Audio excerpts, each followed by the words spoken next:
thank you all for coming here, being here. I know it means a lot to Mike, it means a lot to me, it means a lot to PF and Amber and everybody that's been planning this event for months and putting it on. So I think you guys are going to like my talk today for multiple reasons. I'm really bullish. I think everybody here is really bullish, and it's the common question of what's going to happen with the 4-year cycle. Is the 4-year cycle over, or is it going to continue?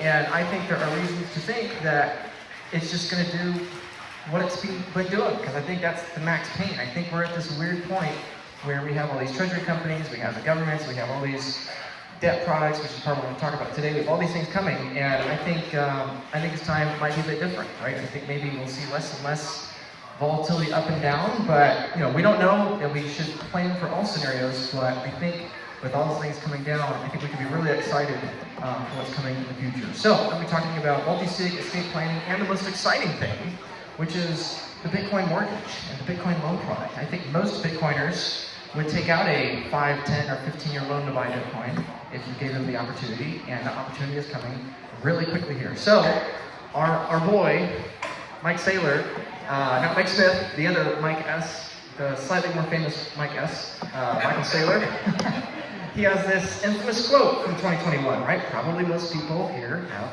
heard of it or know of it, right? But it's the no second best quote, right? What's the best crypto asset? Bitcoin's the best crypto asset. What's the second best? There is no second best, right? Take all your money, buy Bitcoin, take all your time if you're going to borrow more money to buy more Bitcoin, then take all your time to sell to buy Bitcoin. If you absolutely love the thing, go mortgage your house and buy Bitcoin, right? Of course, when Bitcoin fell 50% or whatever, and he was roasted on a stake from the New York Times, and he's been a bit vindicated. But the thing that I think is interesting with what Michael Saylor understands, that quote is famous because it's the no second best part, right? But I think the thing that's interesting is really when we look at what he's saying and what he's doing, what is he actually doing? He is buying more Bitcoin and taking dollars from the future into the present and penetrating the current markets that already exist, right? It's not this accelerationist worldview where it's collapse yield world and then we'll build up from the ashes. It's this more Trojan horse worldview, and I think that's a much more exciting opportunity for the Bitcoin network as a whole and for the individual. Because we've all seen this chart, and it's a wonderful chart, Jesse Meyer's chart. It's a wonderful chart, it's a wonderful visual, right? When we first made it, it was an $800 trillion chart. Now it's a $250 chart, right? It's gone up roughly 25 or so percent, right? You see Bitcoin, right? Who else seen this chart? Probably pretty much everybody, right? Okay, great. So this is for those that haven't seen this is a visualization of where is the world's money, right? You've got 330 trillion of real estate, 300 trillion of bonds, 120 trillion of money, meaning political currency, 115 trillion in equities, 6 trillion in cars and collectibles, 8 trillion in art, 16 trillion in gold, all the way down, that's up to about 20 trillion. And then you got tiny little Bitcoin there in the corner, 2.5 trillion. And so a lot of people, when they are asked, where's the biggest pool of dollars, Mr. Bitcoiner? Oh, it's in bonds, or oh, it's in real estate. And that's not wrong, but I think the thing that we all must keep in mind is that the largest pools of dollars, right, the largest pool of dollars is not anywhere on this chart. The largest pool of dollars is in the future, right? 99% of political currency tokens of the US are on a predetermined, non-transparent time lock schedule where they're all going to be dumped onto us into the coming decades, right? And so what, logically, is Bitcoin's biggest target market? What is the market that needs to be penetrated for Bitcoin number go up, right? Equities is a big deal, right? We got, MSTR, right? Michael Saylor's company, just, it's going to be in the S&P at some point in the hopefully not too distant future, right? That's a $100 trillion market, right? That's a big deal. It's going to get 10 million boomers, 10 million Americans exposure in the S&P, but the much bigger market are all the dollars that don't exist yet, right?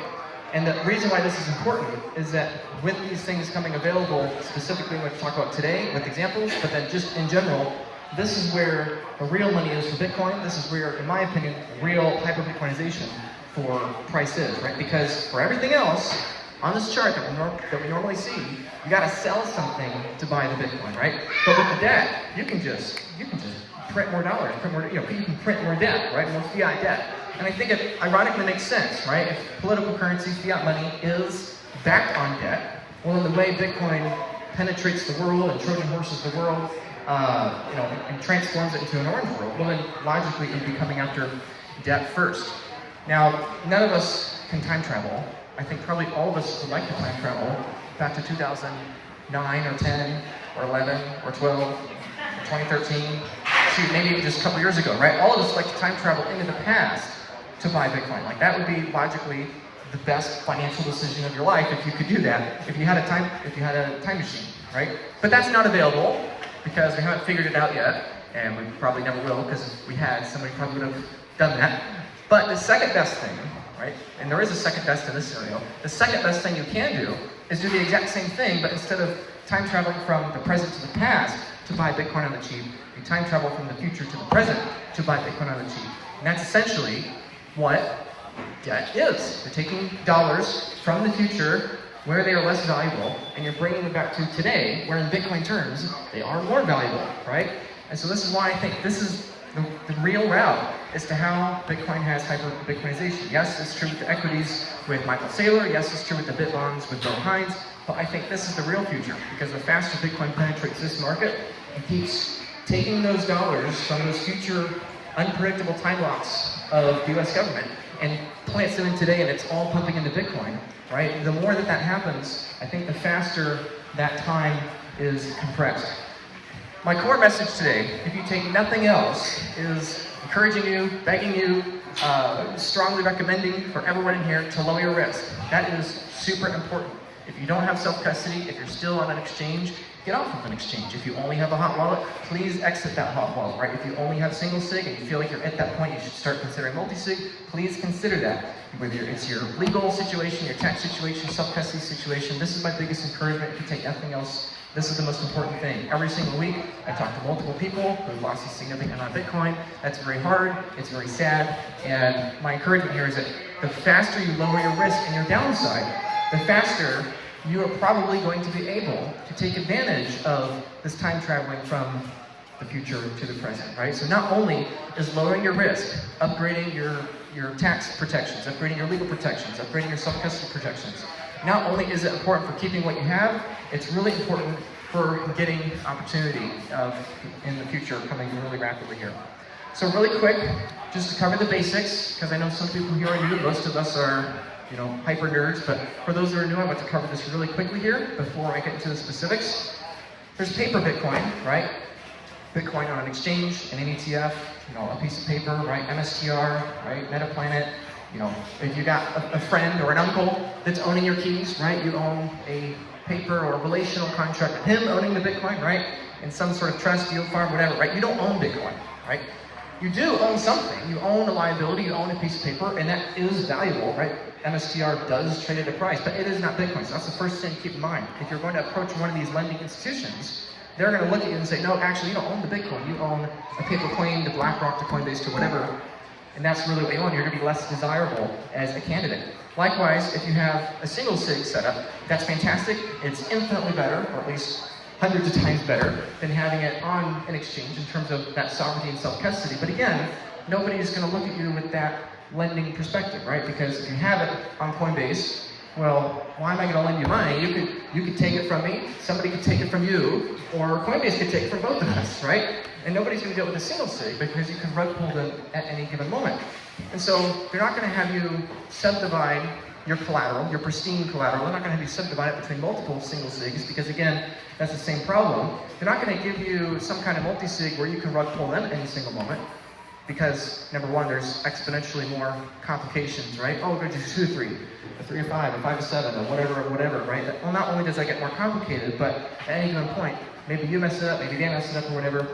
The point here I'm making is that for these kinds of products coming, what I've seen personally in my line of work, so I am biased towards that, but also just in general, the future there is hopefully more and more multi-sig, which I think is really important because that means instead of having a massive honeypot of 1 million Bitcoin, where 1 million whole coiners all have their loans with that centralized entity, like we're seeing on Coinbase, like we saw previously with Celsius, right? That's a big problem. But instead, having 1 million different loans of 1 million different whole coiners with their one coin and independent multi-sigs at 100 or 1,000 or 10,000 different institutions, I think that's good for Bitcoin. That means more on-chain activity, and I think that's good for every single person in this room who's being slightly more sovereign in a setup where they want to have that protected. So I think the future where this is going is that more and more Bitcoiners are going to pivot and they're going to transition, and their new diversification is going to be between different self-custody allocations, right? You don't need to wonder anymore, should I buy more Apple or more Microsoft? right? It's all Bitcoin. So your new diversification strategy is, how much do I want to have in an ETF? For me, it's none, right? How much do I want to have in paper? How much do I want to have in my single sig where I'm the single point of failure? How much do I want to have in my multi-sig where I get some product or some whatever, hopefully helping me get more Bitcoin? So for those that don't know, what I do is I work at a service-oriented company, and so I don't make any financial products, but I'm very fortunate that I get to meet with a lot of these companies that are making these financial products, and it's really exciting. So right now, there are lots of options. It's never been better, but it's never going to be as bad as it is right now, right? A year from now, 5 years from now, 10 years from now, there's going to be more and more competition, all competing for every single person in here, right? Competing to provide for you at cheaper rates, at more favorable terms, continuously. And what's exciting to me is it's already pretty good. And a couple months from now, it's going to be even better. And a year from now, it's going to be way better. And 5 years from now, it's going to be the best. So for me, that's my focus. I won't get into that. But let's get to the fun part. Let's talk about examples. So right now, the best products available, if you want to have a mortgage and buy Bitcoin, your best products available are you go to your traditional bank and you get a HELOC, you get a second mortgage, you get whatever, if you decide you want to buy Bitcoin, right, with that debt, right? Don't do the credit cards, don't do that kind of crazy stuff. I've seen so many people get burnt with that, right? Anything with the margin call, anything with giving up your sovereignty to a single point of failure counterparty, there's a massive honeypot of everybody's Bitcoin, that has a lot of risk, and it's a lot more expensive than that double-digit interest rate. People ask me, Luke, so I use this platform, that platform, this one's 13%, that one's 12%. And I'm like, you're forgetting the biggest point of risk of all, right? You're paying counterparty risk of the margin you're taking, plus the margin call risk, and the over collateral we have, right? So the products are good now, right? If one wanted, they could get a 10-year mortgage for buying Bitcoin based on their house at a 65% LTV. Granted, there are credit score requirements, income requirements, it's really not that suitable for everybody. But what's coming here, what I think is very exciting, is that very soon there are going to be Bitcoin mortgages available. Like, I'm talking literally, months. We're talking months, not years. I'm having these conversations with multiple different companies that are producing these. And what's going to change here, what's going to blow people's mind, is that we're not talking about 50%, 80%. We're talking about 100% loan to value against people's real estate or real estate portfolios for the explicit purpose of acquiring Bitcoin. Now, when I say that to people on my calls, they're kind of like, what are you talking about? That sounds like so high risk. And who on earth is going to loan me 100% loan to value, right? Well, this is why. The key thing to understand here is that everything else in the past has been loan to value based on the current collateral. These new kinds of things coming, and these are just a couple examples, are going to be adding in new Bitcoin as the additional collateral, right? So let's say somebody has a house value right now of $500,000, $500,000 house, slightly above the national average. Let's say that they have a 60% loan to value, or about 300 grand worth of debt on the house. That's pretty normal, probably for somebody in that circumstance. And let's assume they have no Bitcoin, right? Let's assume they're trying to get off zero. Let's assume they have, $50 that somebody gave them on River or Swanaway, right? This is some person or some boomer that's like, oh my gosh, I want to buy a whole Bitcoin. Bitcoin's 200 grand now, but I got to stack 2 grand a month for 100 months to get a whole coin. How on earth am I going to do that? Well, guess what? We can get it done in the next 30 days if you would like. Right, with one decision, you don't have to sacrifice your cash flow. This is going to be the kind of thing that helps convert the $300 trillion of real estate in the world, right, a significant portion of the United States. This is going to be what helps convert Bitcoin into those markets. So, $500,000 house, 200 grand of equity. A Bitcoin mortgage, in this case, would be able to have a 100% loan to value on the value of that house, a $500,000 loan. That $200,000 equity, you are essentially transferring from equity on your house growing at 5% a year, you're transferring it essentially into a Bitcoin mortgage. On the first iteration of this is going to be a 15-year loan. I can't say that, but I strongly suspect it's going to be a 30-year within the next 18 months or so. And assuming within the next 30 years that the Federal Reserve and the Treasury get desperate enough to introduce a 50-year mortgage, I think that will eventually come too. But the point here is that this is a very frictionless way for the average person that believes in the long-term future of Bitcoin to take out a very low rate loan for the sake of acquiring Bitcoin. This is a very fast way for somebody with home equity to convert from low-yielding real estate equity into very high-yielding Bitcoin equity, right? And of course, there are lots of questions and concerns with that, which I don't really have time to get into. I know we need to get to lunch at some point here, but the point here is that this is a very asymmetric bet in this person's favor, right? They're holding the Bitcoin, they have it on their balance sheet, and ironically, even though they have a 100% LTV against the house, After including the Bitcoin acquired in this new little portfolio here, you have a larger portfolio of assets. You go from 500 grand of assets to 700 grand of assets, $200,000 of that being Bitcoin. Your new loan to value is 71%. So essentially, yes, there is risk, but the absolute risk is Bitcoin exposure. The relative risk, all of that is manageable and can be minimized. The absolute risk is Bitcoin. On the assumption somebody views Bitcoin as pristine collateral, then the relative risk, I would argue, is exceedingly low. You're somebody going from 60% loan to value to 71, but yet you're getting 200 grand of Bitcoin. That's a significant value add for these people that either want to buy more Bitcoin or for people that are trying to get off zero and have a good amount of home equity, especially for those that are boomers, especially for those with paid off homes. So that's for people that have a current home trying to refinance to get a 15-year Bitcoin mortgage. This is for the second scenario. Let's say you have a lot of Bitcoin, but you're Bitcoin retired and you don't have a W-2 income. And maybe you don't have a credit score. Maybe you haven't had a lot of credit cards for your credit score, right? Because you don't like all their KYC crap, right? This is the case I see a lot, right? This is a very good problem. Hey, I have so much money I could buy a house outright in cash, but I don't want to sell my Bitcoin, right? Well, guess what? Let's say you want to buy a modest house, let's say $240,000, right? And obviously scale the numbers up or down. It could be 240 grand, 2.4 million, whatever you want, right? Let's say you're this kind of person and you want to buy a new house, a new primary residence. So right now, your current scenario, pre-buy, is that you don't have a house, and therefore you don't have a mortgage, but let's say you only have an equivalent amount of Bitcoin in the house, right? Obviously, you probably have more, right? But let's say it's only 1-to-1. So you have 240 grand of net worth and of assets. It's equal, right? What you'll be able to do, again, a 100% loan-to-value loan. You were going to sell the Bitcoin anyway to buy it, right? So your absolute risk hasn't changed. You're just now having your Bitcoin in this kind of multi-sig. They give you the 100% loan to buy the house, essentially zero down, quote unquote. Yes, you're giving up 100% down to fund the house, but you're not paying anything out of pocket. You're retaining that Bitcoin upside. And so essentially, again, you double those assets on your portfolio from 240 grand to 480 grand. You keep the Bitcoin upside. You don't have to sell any to acquire the house. And all of a sudden, this is a very exciting option. And there'll be more options too, but this is one option for people to be able to have that exposure. And so assuming over the next 15 years, the time of that loan, and assuming you don't refinance, and assuming you make your monthly payments from that new Bitcoin portfolio, right, because you just take it from the new collateral you're retaining, right, that would be that 15-year net gain of about $1.5 million of opportunity costs that you were going to sacrifice in buying that house, right? We just had Trenton up here earlier talking about how his house has gone from 30 Bitcoin to 10 Bitcoin, right? It's the same kind of concept here. And this is another exciting factor, right? There are a lot of real estate investors that are listening to Grant Cardone, that are listening to Michael Saylor, that are listening to all these real estate conventions and blah, blah, blah. They're starting to figure out Bitcoin, they're starting to figure out Bitcoin mining, but they talk to me and they're like, Luke, dang it, I got 20 units, or I got whatever units, and what do? Do I sell them all? Right? I gotta find buyers for all these different units, right? If I'm gonna sell as a portfolio, I'm gonna be taking probably some kind of loss. I got all these tax questions to deal with. I got these freaking realtor fees and title fees and complications. Like, by the time I do it, if I got a couple $1 million of equity, I'm gonna be giving up probably 30% of it just to get Bitcoin. I can't turn 1031 into the Bitcoin yet. So what do? Well, this is gonna be the kind of solution for all these real estate investors that are looking to dump all these houses to buy Bitcoin, right? And of course, that's small now, but I think that's going to be growing.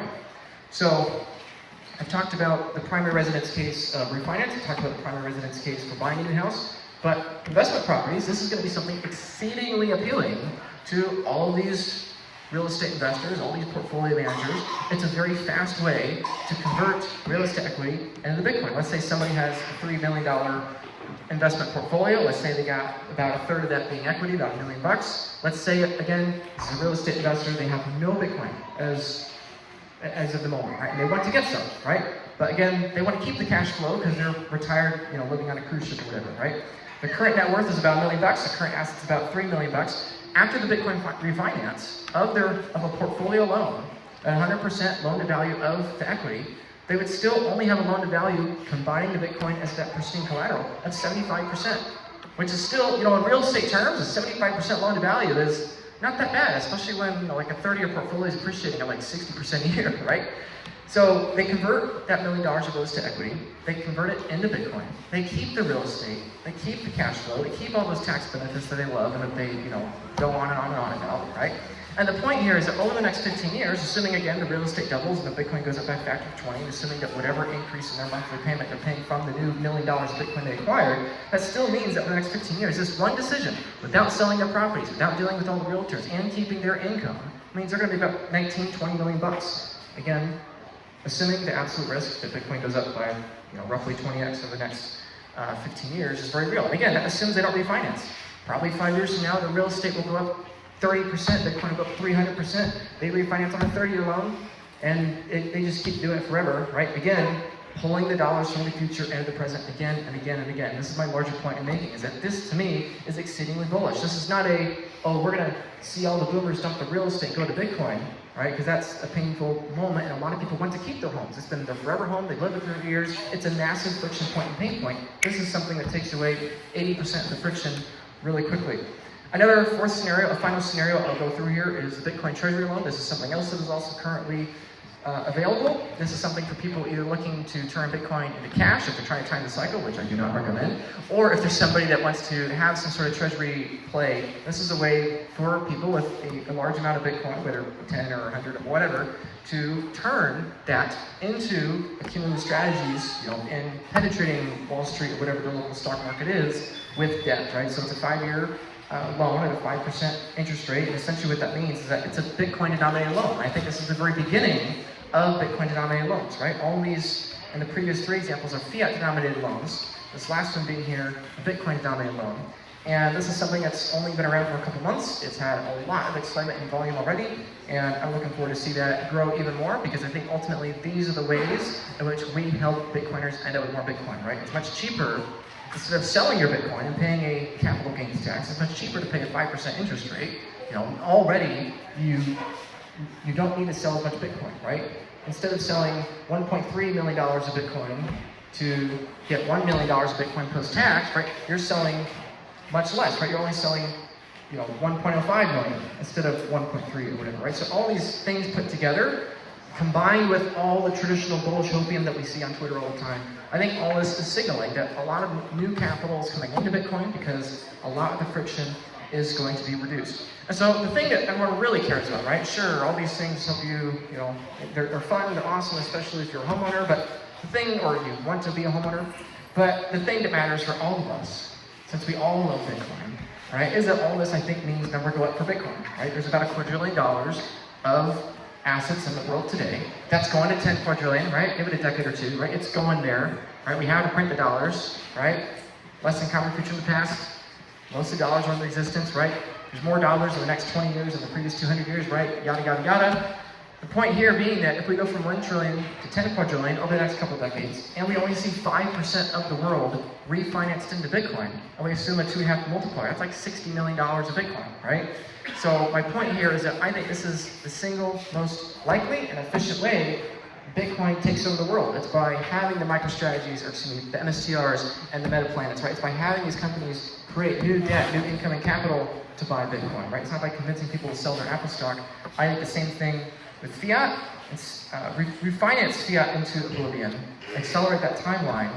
It's a complete path of least resistance for everybody. And as a side note, and I know you want to get to lunch, but as a side note, the good thing to me is that this is the fastest way, in my opinion, to incentivize self-custody, right? You go to these boomers with $500,000 of equity in their house that are like, I see the light, I want to get a 15-year loan at 6% interest, buy Bitcoin, refinance my own mortgage, it's going to be cheaper interest rate than I'm paying already, right? It's only a slightly higher LTV, right? I think in a couple of years, it's going to be cheaper to do what I'm talking about than a traditional mortgage. That's my prediction. But my point here being, this is the fastest way, I think, to incentivize more people to have self-custody. Right now, self-custody has a friction point, right? Oh, you gotta buy this wallet, well, which one? Oh, then you gotta set it up. How do I do that? Oh, you gotta listen to the person. Okay, who do I listen to, right? There's a lot of friction, and people's greed always will outpace their fear, right? And this is something, unfortunately, I see a lot. Like I said earlier, I see a lot of people, like seeing a lot too, people that lose their Bitcoin.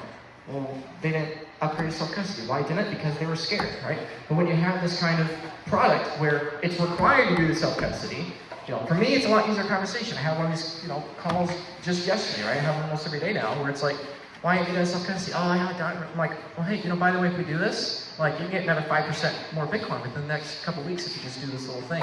You're like, oh, Well, yeah, how do I get self-custody? Luke, help me do that, right? So I think these kinds of products are going to be the exact kinds of ways that the boomers and that everyone with the capital get into self-custody. We get more coins out of the exchanges and more coins in these kinds of multi-sigs with people, right? That is, some people criticize that as not being as good as whatever their preferred self-custody situation is, and fair enough. But it's definitely a lot better than them keeping that equity in the home, and it's definitely a lot better than keeping those Bitcoins with BlackRock on exchanges. Like I said, I think it's also the fastest way to incentivize number go up.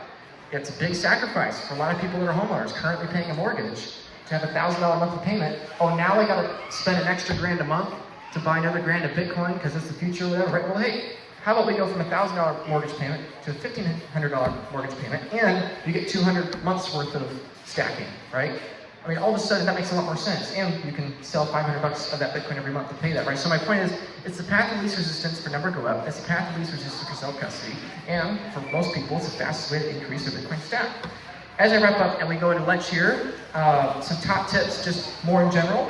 Get out of exchanges if you have not done so yet. I'm more than happy to help you. Mike's more than happy to help you. Lunch, okay. So yes, get out of exchanges. That's my first recommendation. My second recommendation, again, with the emphasis of reducing risk, is use and leverage tax advantage retirement accounts. So many people in Bitcoin don't yet have a Roth IRA, they haven't yet converted to current IRAs. I would highly encourage you to do so. If you have any ability to do so, highly encourage you to do it. Even if it's just $7 grand a year, right? Obviously the higher your fiat or Bitcoin denominated net worth, the less critical it is for you. But even if you're somebody who has a couple $1 million of Bitcoin, saving an extra $7 grand in Bitcoin every year and letting that grow the next 10 years, you could have easily hundreds of thousands, if not eventually millions of dollars of Bitcoin in that retirement account, tax-free. So I highly encourage you to use that. Or if you're giving Bitcoin to your kids, right? I know a lot of people like to give 18 grand or whatever Bitcoin a year to their kids or grandkids. Have them put it in a Roth IRA. It's a forced hodl. It's tax-free growth for them that have the advantage of time, right? The third thing I would encourage you to do is that if you're somebody with a significant amount of Bitcoin, let's say 2 million, 3 million, 5 million or more Bitcoin, highly encourage you to look into your irrevocable trusts. There was a deadline last year for the irrevocable trust. It was going to go from a 13.1 million stepped up cost basis status down to a 5. That was extended a year. Thank you, US government. But that, again, that timeline is now end of this year. I think they will extend it, but there's no guarantee they will. So highly encourage you to look into irrevocable trusts. That is different than a living trust. If you're somebody that is within a couple Bitcoin doublings away from the $13 million threshold, and if you're bullish on Bitcoin and you think that's going to happen, highly encourage you to look at that. That alone could save you a couple $1 million 5 or 10 years from now. The fourth thing I'm encouraged is to find an aligned incentivized team like myself or like many other people I work with to help you maximize your stack, because these products are coming and a lot of these companies aren't yet marketing these things, but they are here. And if the one that's best for you is not here, it's going to be here within months. We're talking months, not years. And the fifth thing I would encourage you is go to in-person events, right? Like yeah. Satoshi. Because this is where you meet people, this is where you build relationships, and like I always say with less than common creature in the past, I think it's really important to make these kinds of friends now when you still can, and when there's a lot less noise in the entire Bitcoin ecosystem. So we don't have time for Q&A because I know I can talk a lot, and I know everybody's hungry, but if you want, we're going to have a little proxy Q&A session probably upstairs here. I'm thinking 6:21 tonight, but just come whenever, right? 6:15, 6:30, whatever. We can do a Q&A about this topic or other topics, more than happy. And then tomorrow, there's a camp Satoshi where Mike and I will be teaching a smaller group of folks if you want to have more one-on-one help and all that. So thank you all for your time. Feel free to contact me. And I appreciate you all being here. This means a lot to me because you all are my people. I'm Midwestern people, and I know it means a lot to Mike. So thanks, everybody. Thanks, Luke.